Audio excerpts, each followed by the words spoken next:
Svih vas skupa lijepo pozdravljam, sve nazočne i sazivam 41. kolegij sa sljedećim dnevnim redom. To je izvješće o sigurnosnoj situaciji na području grada Crikvenice za mjesec srpanj. Točka 2. zaključci gradonačelnika od 1. kolovoza, točka 3. zaključci od 6. kolovoza, 4. zaključci od 9. kolovoza, 5. zaključci od 23., 6. od 24., 7. od 27. kolovoza. I 8. izvješće o izvršenju proračuna grada Crikvenice za razdoblje 1.1. do 31.7.2012. Kao što vidite, to je jedan u biti radni kolegij. Više znači ono što smo i odradili i tako. Pa bi prešao na prvu točku dnevnog reda i dao riječ gospodinu Žumiću da nas izvijesti o sigurnosnoj situaciji za mjesec srpanj 2012. godine. Hvala, gradonačelnik. Evo sve skupo vas pozdravljam. Što se tiče sigurnosne situacije na području policijske postaje, a i grada Crikvenice je u okvirima, ajmo reći, i prošle godine imali smo 41 kazneno djelo za isti period prošle godine kad je bilo 42, znači jedno manje.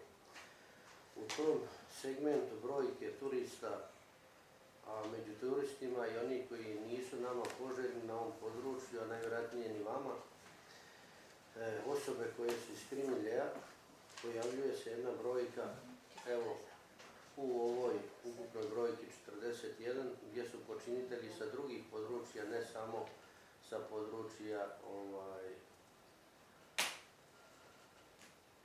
stanovanja ove policijske postaje. Imali smo u par navrata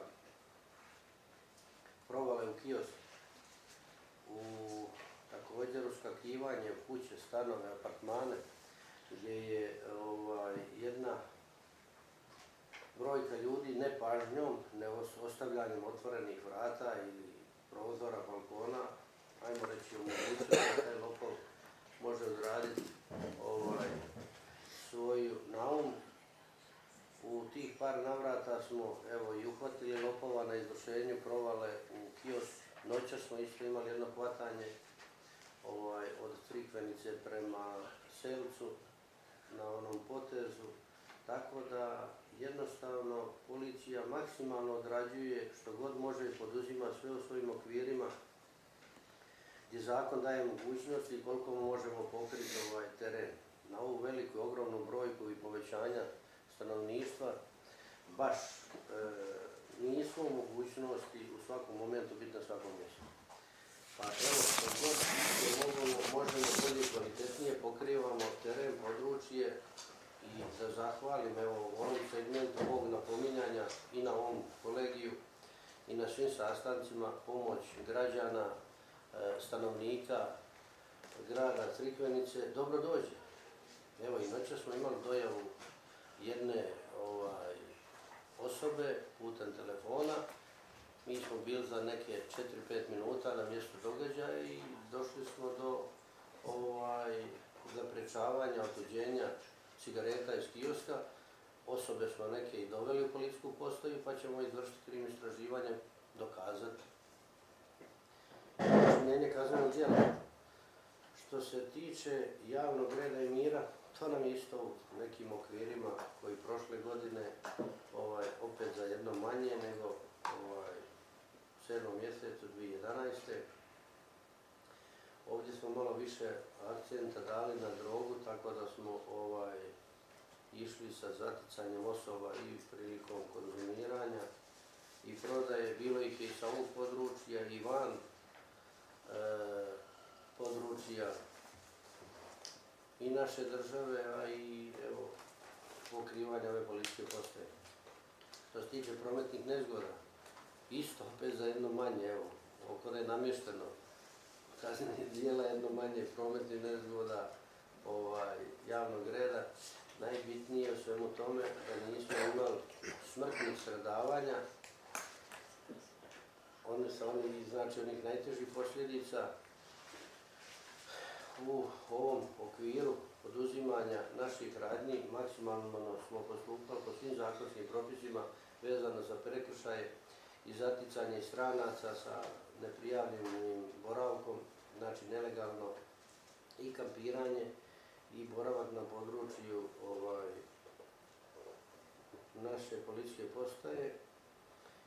Jednostavno, evo, u svemu ovom što vidim, smatram da je poduzeto sve maksimalno, odrađeno i također od strane policije, koliko se god moglo. Stanje sigurnosti je zadovoljavajuće po mojoj procjeni. Evo, vi ćete sad donijeti vašu ocjenu. Evo toliko. Ako ima kakvih pitanja, slobodno pitajte. Tu sam. Dobro, ja se zahvaljujem. Ima li pitanja?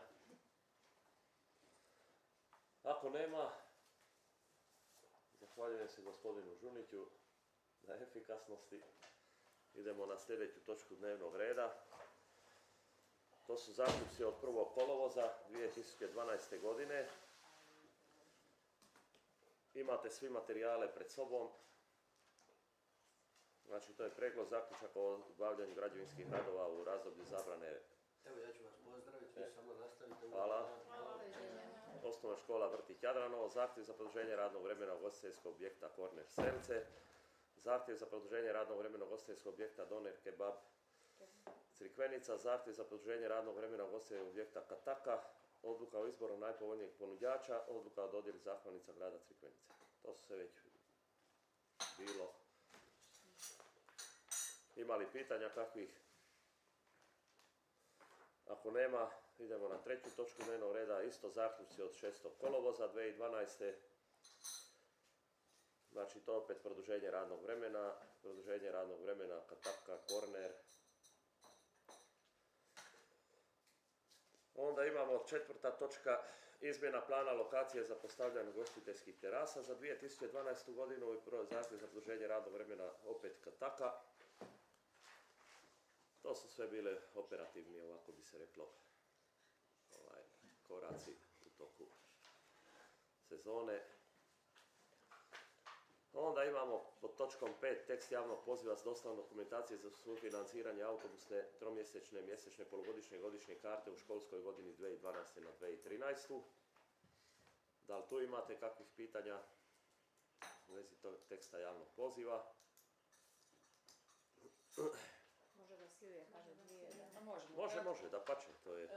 Sukladno odluci o sufinanciranju prijevoza učenika i studenata, grad Crikvenica će i ove godine sufinancirati prijevoz učenika i studenata sa područja grada Crikvenice, znači učenika i studenata čije je prebivalište prijavljeno na području grada Crikvenice. U cilju odabira prijevoznika proveden je postupak javne nabave i odabran je prijevoznik koji će ove godine obavljati prijevoz učenika, to je Autotrans. U tom smislu je objavljen je tekst javnog poziva na stranicama grada Crikvenice, te je poslana objava u Novi list kojim se pozivaju učenici da donesu dokumentaciju kojom ostvaruju pravo na sufinanciranje karte u iznosu 25%. To je to u najkraćim crtama. Da. Dobro. Onda imamo isto tako 24. kolovoza produženje radnog vremena. Pod točkom 7 prijedlog raskid ugovora za zakup poslovnog prostora HSS-a. 6. izmjene plana nabave za 2012. Javni poziv za prikupljanje ponuda za sufinanciranje programa za zadovoljavanje javnih potreba u gradu Crikvenici za 2013. godinu.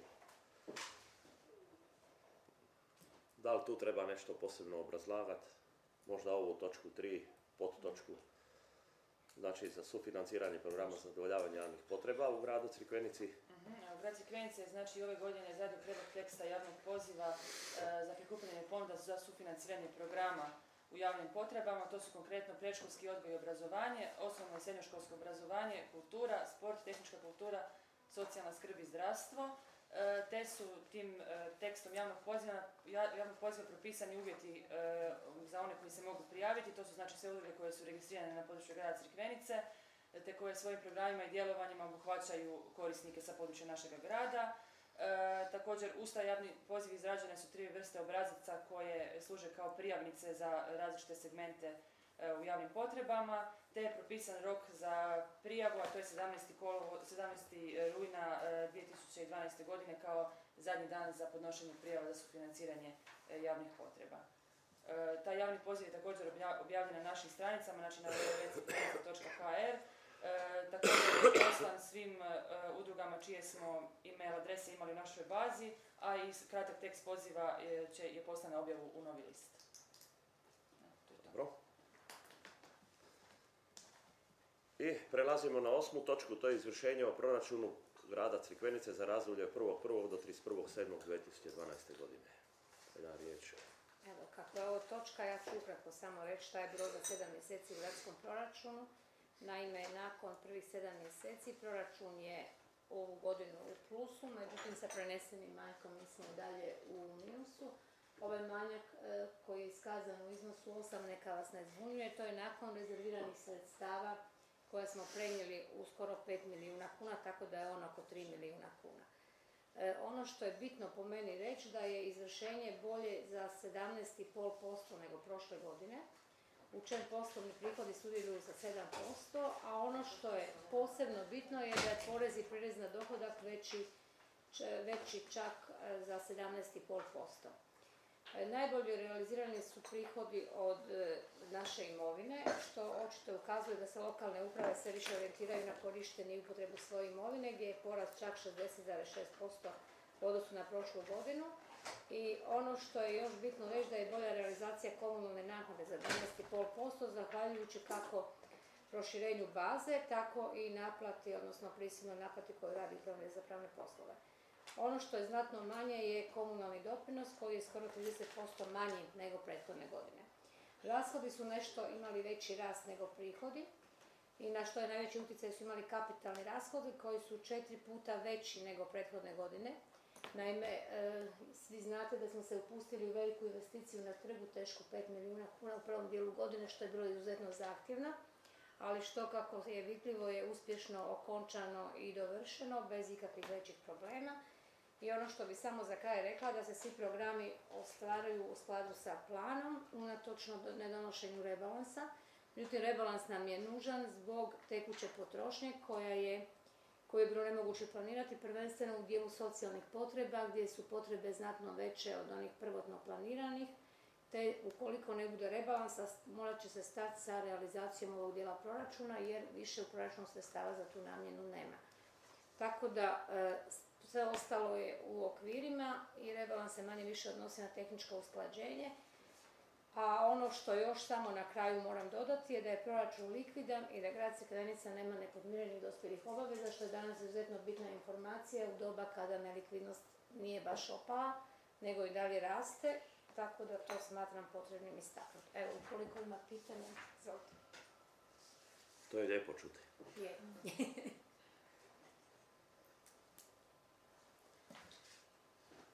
Je li ima pitanja? Ako nema, zahvaljujem vam se. Ja bi radite samo trebao poslije.